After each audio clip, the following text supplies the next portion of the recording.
Hi guys and gals, Froggy here.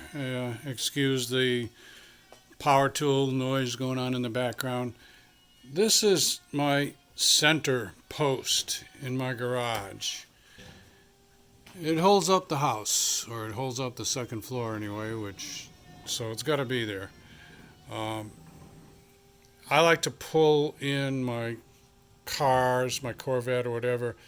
When I'm doing an alignment, I kind of put it in the middle of the garage, a little bit offset to the left, so that I have room to work on both sides, all around the car. And when I pull it in, I have to pull it in with the nose pretty close to this, which is, it's drywall on top of a post that is either steel or wood. I'm not sure. No, I'm not going to guess. I don't know. It's either steel or wood. But anyway, so I got to thinking about. I used to hang a bunch of stuff on the post, and it was just in the way, so I got rid of all that. The little bit hanging up on the top, my welder's helmet, out of the way. So I saw this insulation material, and I'm going to wrap the post with insulation material. Now, I don't have like really high expectations for this lasting. It's a little bit tougher, I think, than the styrofoam that you get in most of your boxes when you buy something online that gets delivered. But still, it's styrofoam, basically, insulation. So I've got to just measure it. The hardest part is going to be to cut it in a straight line. The ideal way to cut it would be with a hot wire, I guess, but I don't have a hot wire. So I don't know how I'm going to cut it yet. But anyway, I'm going to put a piece across here and then wrap the sides.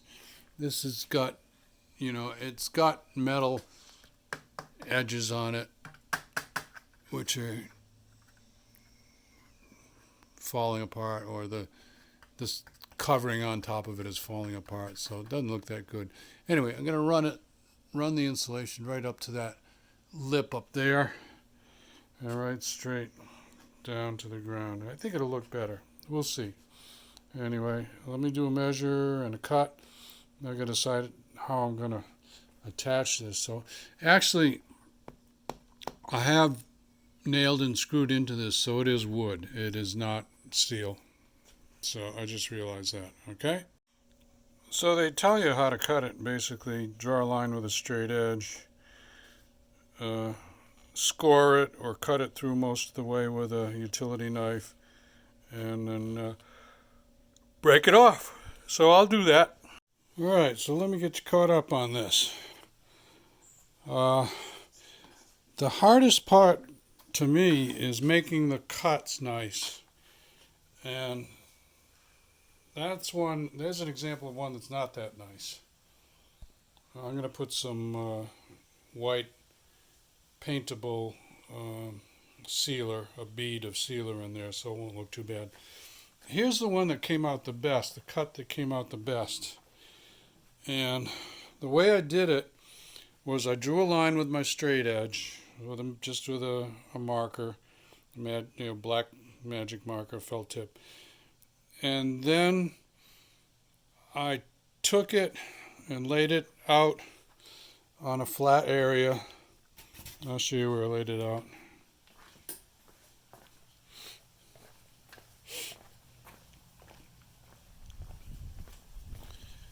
So I made the mark. I used the flat edge.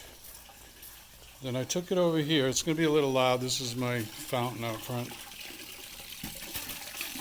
But I laid it out like that. Put the flat edge on there to hold it. And then I just freehand drew my blade and cut it. And the blade was long enough, I'll show you the knife, that it went almost all the way through except a little bit at this edge here. And that, I was going to cut it again, but it just kind of fell like that and broke off. And that's the way they tell you to do it.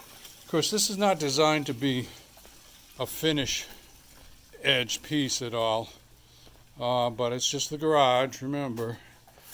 So this piece which ended up looking the best, I suppose, is going to go right there. And that's going to finish it off. There, okay, sorry, I had a little interruption there. And what I got, box nails that were the right length to bite into the wood, and fender washers, small fender washers. That's going to hold it on there very good. I don't think I'm going to do the top. I think I'm going to just paint the whole thing. Just get out some plain old white garage paint and paint it. And that'll be it. I'm going to put a few more nails, box nails, and a few more fender washers in there. I'll give you a little walk around when it's done. Alright, so I am going to wrap it up here. I am going to paint this, I decided, but I'm not going to show you me painting it because painting is not really that difficult. I wanted to show you how I made a little bumper system and made the post look a little better. So I'm going to caulk it a little bit more. I put some caulking in there, and we'll caulk it up a little bit more after this dries, and then call it good. Okay, give me a thumbs up or a like if this helps you out. Subscribe to my channel if you want more from Froggy. Be safe, have fun. Click on the little bell if you want notifications. See ya. Froggy out. Bye-bye. So a little addendum. I went out and got some plain old standard caulk. It's whatever you can find that's the least expensive caulk that's on the shelf. And I'm plugging up some nail holes and neatening up these corners here before I paint it. Here's a final shot, how it came out. I put that caulking in and smoothed it down. I didn't sand it yet or anything like that, but I got in on these little edges, little corners, a little bit of everything just to make it look a little nicer.